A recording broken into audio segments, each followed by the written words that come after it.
Ipinahayag ng United Nations Relief and Works Agency for Palestine Refugees in the Near East o UNRWA na mahigit 1 milyong tao ang napilitang lumikas mula sa lungsod ng Rafah sa Gaza dahil sa patuloy na kaguluhan.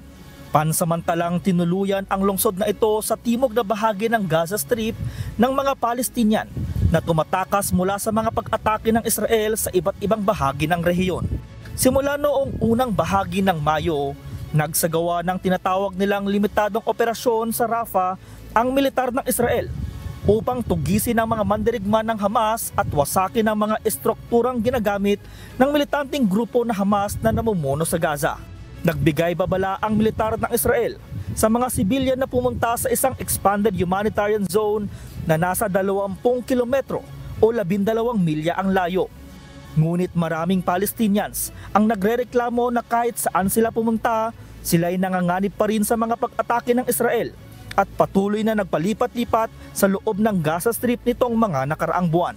Sinabi ng UNRWA na libo-libong pamilya ngayon ay sumisilong sa mga nasira at binasak na pasilidad sa lungsod ng Khan Yunis. Patuloy na nagbibigay ang ahensya ng mahalagang serbisyo sa kabila ng dumaraming mga hamon na siyang isang kalagayan na mahirap ipaliwanag dahil sa tindi ng sitwasyon. Val Onia, humahataw sa balita ngayon.